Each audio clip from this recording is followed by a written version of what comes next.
Howdy folks, I'm Yanni, the yellow yelling yak, I'm Amber.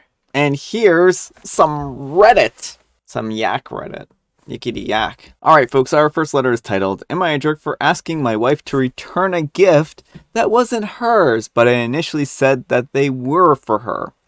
I got a gift for a friend that my wife thought were hers. They were earrings, and she opened the box and said, Are these for me? I said, before she cut me off and said they're perfect. I said, yeah, afterwards. I felt guilty because I lied, and they were not for her. Before she wore them later on, I asked for them back because they were meant for my friend. She was visibly sad, but I told her that I'll buy her some too when I go back to the mall. However, she said no thanks. Our daughter thought that I should have never told her because she was really happy about it and took them anyways. In her words, just wondering if I'm the jerk here. I do feel bad regardless. Alright folks, and then let's just see what private message between OP and someone else on here says. By friend, you mean Mistress, right? And OP replies, okay, yes, but my wife doesn't know that I have a mistress. Also, I know it sounds hypocritical, but I love my wife. I'm not going to get into the details, however. If you loved your wife, you wouldn't have a mistress. You don't love your wife or respect your marriage. NOP replies, like I said, I'm not going to discuss that. I'm not going to respond any further about my affair. Thanks. Alright, folks, what do you think? Jerk or not the jerk? Yeah, I think OP's the jerk. First of all, don't cheat. Don't cheat on your partner. So, OP, you'd played this completely wrong. If you're going to cheat on your partner like this, you need to get 2 sets of earrings so that you get one for your mistress and one for your wife. And then that way you don't have to worry about any of these mix-ups. No. It's just such a cruel thing. Like, first of all, this is how to tell your wife you're having an affair without telling your wife you're having an affair. I'm not saying you can't buy your friends earrings. It's definitely, because of the romantic connotations, it's definitely a little sus. If it had been your mom or your sister or some other close female relative, then probably your wife would have been like, oh, okay, that's understandable, right? But the reason why she said no thanks after the fact is because she knew what the reality of the situation was, that you had gotten earrings for someone else. She's not stupid, even though you somehow think that she's completely blind or oblivious to this.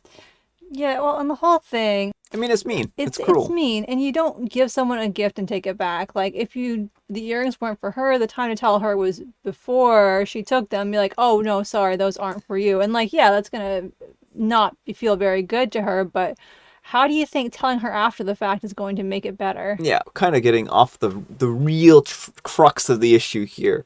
You're having an affair on your wife. You're cheating on her. You need to come clean and tell her. You claim that you love your wife, but you need to talk to her about this. Your actions clearly show that you don't care about her as much as your mistress. You need to go into therapy and try to understand why you feel compelled to have these self-destructive behaviors, because this is self-destructive, this is destructive to your wife and your family, and you need to figure yourself out. Or they're just a very greedy person and they want everything for themselves and they don't really care. Like, he has his wife, he likes the benefit of having a wife to take care of him. I think that's probably what he means more by love is, oh, well, she's here and she does all the housework and stuff, so, you know. Yeah.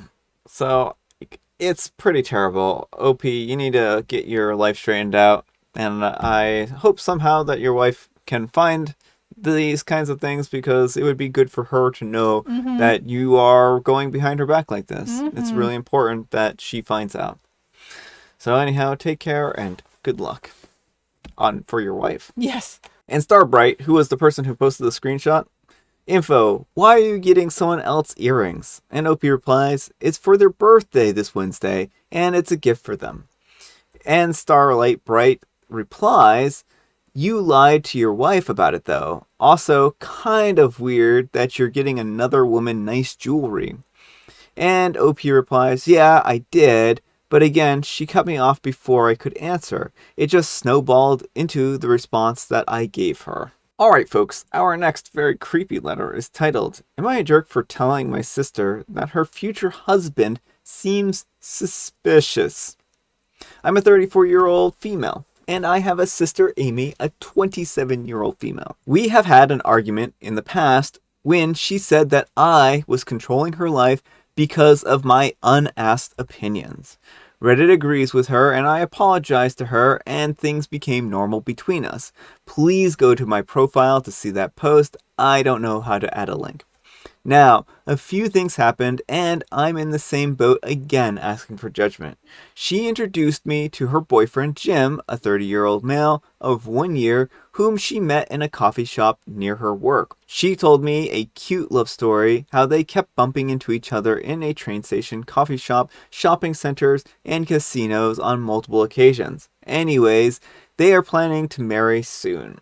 Jim wants to marry in front of a celebrant and 2 witnesses, and no one else from his family or her family will attend because they believe weddings are a waste of time and money. Then, after a month or so, she told me that both of them got life insurance because Jim believes that if they have kids together and something happened, he wants their kids to be financially secured. Fair enough. Now, my sister never drove a car her entire life, and she took 15 driving lessons in which the instructor took her to 60 or 70 speed limit zones on local roads, and she got her beginner's license, called a P in the NSW, Australia.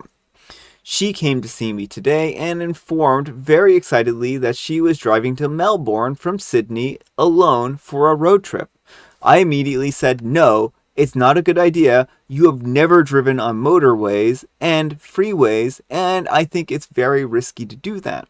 She got very upset and said, that's the problem with you. You always underestimate my potential. Jim was right when he told me not to tell you. I asked why Jim wasn't going with her on this road trip. She said, because he said I need to come out of my comfort zone and achieve great things on my own. At this point, I was furious, and I said, do you even have any idea how dumb this sounds? He is supposed to be worried about your safety, and he is pushing you into a risky situation. I said that I find your boyfriend sounds so suspicious to me. How come he keeps bumping into you everywhere? He looks like a stalker. How come you are planning to marry in private within a year of dating and no one from his family is attending? What is with the life insurance policies and then pushing you into dangerous situations alone? She yelled at me for getting crazy and left the house. And I am just sitting here worried. So, am I the jerk, Reddit? Am I really overthinking everything? Sorry about the paragraph. I'm on the phone. Alright, folks. What do you think? Jerk or not the jerk? I think the only jerk here is the boyfriend. This definitely seems very sus. It does. And my advice for OP would be, is there another family member who... It seems like OP and the sister have a little bit of a strained relationship. Is there a family member who the sister is closer to and who's a little more tactful who might be able to bring up some of these concerns with her? Yeah, I think a third party here would be a good idea. It's hard to say whether her boyfriend is really a creepy stalker or if it was all just coincidental, because it could be coincidental. Well, it's worth mentioning that she lives in Sydney. OP mentions that in a comment, so it's harder to just randomly bump into people everywhere than in a smaller city. Yeah. And also, it's a little suspicious that he wants her to take these dangerous road trips when they've got life insurance policies and she doesn't know how to drive. And Australia can be a pretty dangerous drive from what I understand because it's a hot climate and there's a lot of treacherous roads.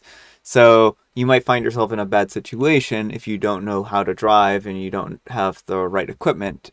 So this does seem like she should be able to go out and do something like this, but it needs to be under a controlled environment where she has someone who's coming along with her the first time. Yeah. She doesn't just need to do this on her own the very first time. I mean, it just sounds like he's trying to make things happen to her so he can get some money. That's really what it sounds like. Yeah. So, pretty terrible situation all in all, but let me know what you folks think. Anyhow, take care and good luck, OP. And Rissy Nistax V2 says, no jerks here. I was going to say you're the jerk because you didn't seem to listen to the people considering they told you to stop with the unsolicited advice, but, I don't know if it was the former financial securities against me or a real crime enthusiast, but Jim sounds mighty sus.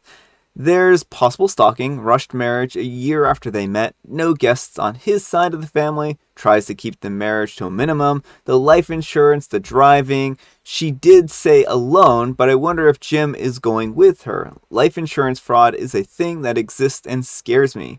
Now, I'm not saying that Jim is one, just that he raises red flags for me if your version of the story is true.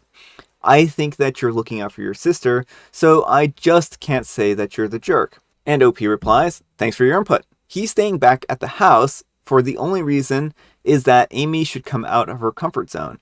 And he told her not to tell me about the trip. That's also, I feel like, a red flag. Not to tell anyone about this trip. I mean, that seems like a really dangerous thing, to go on a long, dangerous trip without telling anyone you're going on a long, dangerous trip. Very sus. Alright, folks, it is tea time. Grab your beverages of choice. I've got some tea right here, and Amber is looking very smug with her joke that she's got. What are you going to tell us, Amber? Tell us your joke. What's a Corvid's favorite lawn game? What's a Corvid's favorite lawn game? Well, I would say a Corvid's favorite lawn game is lawn darts from above. It's a dangerous game, and there's a lot of fatalities. Croquet. Croquet. That's a terrible pun. And I have Earl Grey. Amber made that one up on her own. She's looking very pleased with herself. All right, folks, that's all the time we have for today. Thanks so much for watching. Happy Tuesday, spelt with a TWO. Amber, what's the moral of the story today? I'm gonna go with story 3. If someone starts pressuring you to buy life insurance and take dangerous road trips by yourself, definitely reevaluate the situation. My life advice here is the only way to fully reach your potential is to do dangerous, stupid things without telling anyone. So thanks so much for watching, and we will see you all tomorrow. Bye.